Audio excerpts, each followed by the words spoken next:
بدنظری بہت بڑا گناہ ہے جسے آج ہم بہت چھوٹا سمجھ بیٹھے ہیں، جسے آج ہم وقت نہیں دے رہے۔ ہمارے رزق کی کمی اسی وجہ سے ہو سکتی ہے، ہمارے کاروبار کی کمی اسی وجہ سے ہو سکتی ہے۔ ہمارے ہاں نظام الٹ چل چکا ہے۔ جب تک ہماری ماں بہن بیٹی گلی کی نکڑ تک نہیں جاتی، بدگماش لوگ، بدنیتیں لوگ، بدنظرے لوگ انہیں تکتے رہتے ہیں۔ جب تک وہ اپنی آنکھوں سے اوجھل نہیں ہو جاتی، کوئی آنکھوں سے زنا کرنے کی کوشش میں رہتا ہے، کوئی اس کی جسم کو دیکھ کر زنا کرنے کی طاق میں رہتا ہے، کوئی دور بیٹھ کر اسے برے جملوں سے اس کے جسم پر تبصرہ کرتے ہوئے اپنی گناہوں کا آغاز کرتا نظر آتا ہے۔ حضرت عبداللہ، میں جو بیماری بتا رہا ہوں تقریباً 80% عام لوگوں کے اندر موجود ہے۔ یہ گود کی کہانی بھی بڑی عجیب ہے۔ کبھی یہ گود محمد مصطفیٰ رسالت بنا کی ہوا کرتی ہے اور اسی گود میں سونے والا حسین ابن علی ہوا کرتا ہے۔ کبھی یہ گود صدیق اکبر کی ہوا کرتی ہے جو 3 دن اور 3 راتیں غار کے آغوش میں آقا کو اپنے آغوش میں لیے ہوئے نبی کا دیدار کرتا چلا جاتا ہے۔ 3 دن اور 3 رات جب گزر جاتے ہیں، اللہ رب العزت کی طرف سے پوچھا گیا ہوگا، اے صدیق اب تو تو راضی ہے؟ نبی کا چہرہ دیکھ چکا ہے، نبی کا چہرے پہ قرآن کو پڑھ چکا ہے، تو صدیق نے جواب دیا ہوگا، آقا 3 دن اور 3 راتیں بہت ہوا کرتی ہے، لیکن ابھی بھی صدیق کو اگر کسی کی تمنا اور لذت ہے تو دیدار مصطفیٰ کی ہے۔ پھول سامنے رکھ رہا ہوں، اس کے بعد اجازت۔ میرے نبی کے ایک صحابی ہیں، نام عبداللہ ہے۔ اللہ کے نبی کے قدموں میں آئے۔ اللہ کے نبی کا مزاج تھا، جب بھی کوئی نیا صحابی آتا اسے یا اپنے ساتھ اٹیچ کر لیتے یا بڑے صحابہ کے حوالے کر دیتے کہ اے صدیق ایدہ تو خیال رکھنا ہے، اے فاروق ایدہ تو خیال رکھنا ہے، ایدہ دل تو لانا ہے، اینو دین تو سکھانا ہے۔ عبداللہ کی قسمت کے کیا کہنے کہ عبداللہ میرے آقا کی قسمت میں آ گیا، میرے آقا کے قدموں میں آ گیا۔ اب آقا دو جہاں ان کا دل لگانے کے لیے میں معاشرے کی ایک بدترین حالت کی تصویر پیش کر رہا ہوں، اور میں آپ سے چاہوں گا کہ آپ اس تصویر کو اپنے گھروں میں صحیح شکل اور صورت کے ساتھ پہنچائیں اور اس سے اپنی ماؤں بہنوں بیٹیوں کے لحاظ سے اپنے دل و دماغ میں پیوست کر جائیں۔ حضرت عبداللہ کا دل لگانے کے لیے نبی پاک فرماتے ہیں، یار پانی لے آ، مسافرہ نو چھڑا، فلانے نو لے آ، مہمانوں نو چھوڑا۔ یہ نبی پاک کا اخلاق حسنہ تھا کہ وہ صحابہ کو یوں کاموں میں لگایا کرتے تھے۔ ایک مرتبہ ایسا ہوا کہ حضرت عبداللہ قریب آئے، اللہ کے نبی نے فرمایا، اے عبداللہ میرا ایک کام ہے لیکن دور جانا پڑے گا، تو تیار ہے؟ حضرت عبداللہ کہتے ہیں، آقا صرف جانے کے لیے نہیں، جان دینے کے لیے بھی، میں تو ہر لمحہ تیار ہوں۔ گلشن رسالت کا یہ پھول، اللہ کے نبی نے فرمایا کہ جاؤ مدینہ کے سرحدی علاقے میں چلے جاؤ، وہاں سے جا کے فلاں بندے کے پاس میری ایک امانت پڑی ہے، وہ لے کے واپس آ جاؤ۔ حضرت عبداللہ گئے، جب جا کے وہاں امانت پکڑی، پیچھے مڑنے لگے تو ایک عورت بغیر پردہ آنکھوں کے سامنے آ گئی۔ ایک اصول سمجھ لیجیے کہ نبی معصوم ہے، صحابہ معصوم بولے منتبہ سے معصوم وہ ہوتا ہے جس کے دل میں خیال گناہ کا آئے ہی نہ، اور محفوظ وہ ہوتا ہے کہ جس نے دل میں آ جائے لیکن آقا دو جہاں کی محبت کی وجہ سے اللہ اس کے دل میں اچھائیاں ڈال دے، اس کے تمام خیالوں کو مٹا دے۔ حضرت عبداللہ کی نظر ایک عورت پہ پڑی، دل میں کوئی خیال آ گیا۔ آج تک ہمارے کچھ لوگ ہیں جو ایسی عادات اور باتوں کو لوگوں کے سامنے نہیں لاتے، وہ یار کیسا مسئلہ بتاؤ گے؟ یہ دنیا اتنی آگے نکل چکی ہے، ہمیں کچھ بھی بتانا نہیں، چھپانا نہیں ہے، بتانا ہے کہ ایسے ہوا لیکن اللہ نے انہیں معاف کر دیا، ان سے یہ خطا ہوئی۔ اور علماء لکھتے ہیں، محدثین لکھتے ہیں، کئی خطائیں ایسی ہیں کہ اللہ رب العزت نے صحابہ سے کروائیں تاکہ امت کو دین کا پتہ چل سکے، مسئلوں کا پتہ چل سکے۔ حضرت عبداللہ، میں جو بیماری بتا رہا ہوں تقریباً 80% عام لوگوں کے اندر موجود ہے۔ کتنی؟ لوگ ڈر گئے ہیں۔ اگر آپ ایسے نہیں ہیں تو آپ کو سلام ہے، اگر میرے سمیت تمام ایسے ہیں تو ہمیں سوچنا چاہیے۔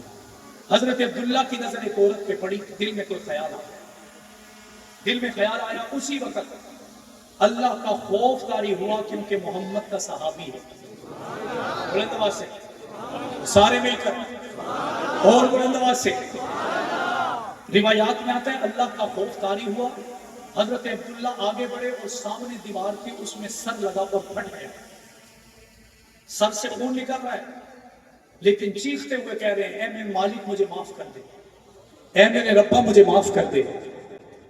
ہمارے ہاں نظام الٹ چل چکا ہے، جب تک ہماری ماں بہن بیٹی گلی کی نکڑ تک نہیں جاتی، بدقماش لوگ، بدنیت لوگ، بد نظرے لوگ انہیں تکتے رہتے ہیں، جب تک وہ اپنی آنکھوں سے اوجھل نہیں ہو جاتی، کوئی آنکھوں سے زنا کرنے کی کوشش میں رہتا ہے، کوئی اس کی جسم کو دیکھ کر زنا کرنے کی طاق میں رہتا ہے، کوئی دور بیٹھ کر اسے برے جملوں سے اس کے جسم پر تبصرہ کرتے ہوئے اپنے گناہوں کا آغاز کرتا نظر آتا ہے۔ حضرت عبداللہ کی نظر پڑی، دیوار میں لگے، سر پھٹ گیا۔ میرے جیسا کوئی ہوتا تو وہ کہتا کہ گناہ تھوڑا کیا ہے، اللہ نے سزا زیادہ دے دی۔ ہمارے جیسے ہوتے تو ہم کہتے یار ایک کڑی نو ہی دیکھیا، میں کیڑا کوئی شے لا لئیے، میں نے کون سا چھیڑ دیا ہے۔ اللہ کی قسم اگر یہی تصور ہم اپنی بیٹی کے لیے کریں تو کیسا ہوگا، اگر کسی کی بہن اپنی بہن کے لیے کریں تو کیسا ہوگا۔ حضرت عبداللہ اسی وقت اٹھے، نہ گھر گئے نہ نبی کے در گئے، روایات میں آتا ہے اٹھے اور جنگل کی طرف چلے گئے، جنگل میں چلے گئے، جنگل میں۔ آج ہم اپنے آپ کو اس جگہ پہ رکھ کر سوچیں، کون سا بندہ ہے جس نے آج بد نظری نہیں کی، کون سا انسان ہے جس نے آج اپنی آنکھوں سے گناہ نہیں کیا۔ حضرت عبداللہ جنگل میں چلے گئے، ایک دن گزرا، دوسرا دن گزرا، تیسرا دن گزرا، چوتھا دن گزرا، 10 20 40 دن گزر گئے، عبداللہ کا کوئی پتہ نہیں ہے۔ ابھی کسی کو پتہ چلا بھی نہیں کہ آسمان سے جبرائیل آ گئے،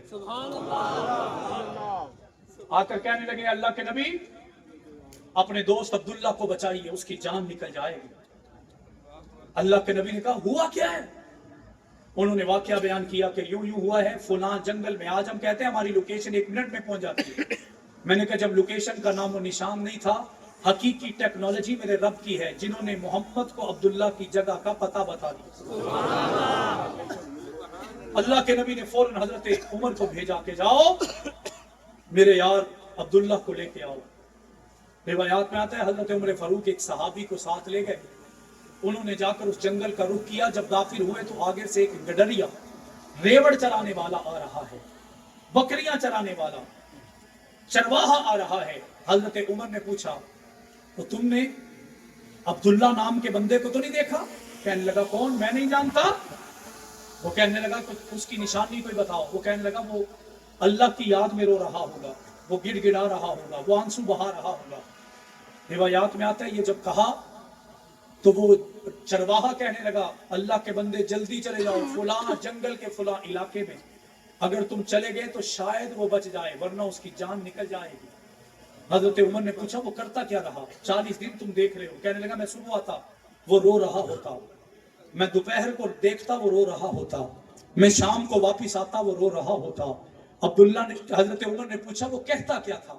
کہنے لگا مجھے اتنا تو نہیں پتا، میں اس سے پوچھتا رہا، وہ نہیں بتاتا تھا، صرف اتنا کہتا تھا مالک مجھے معاف کر دے، مالک مجھ سے غلطی ہو گئی، مجھ سے خطا ہو گئی، مجھ سے گناہ ہو گیا، مجھے معاف کر دیجئے، مجھے پاک کر دیجئے۔ حضرت عبداللہ کے لیے حضرت عمر گئے، کہتے ہیں 40 دن پہلے جو ہٹا کٹا خوبصورت حسین جمیل انسان تھا آج ہڈیوں کا ڈھانچہ بنا ہوا تھا۔ چرواہے سے پوچھا وہ کھاتا پیتا کیا تھا؟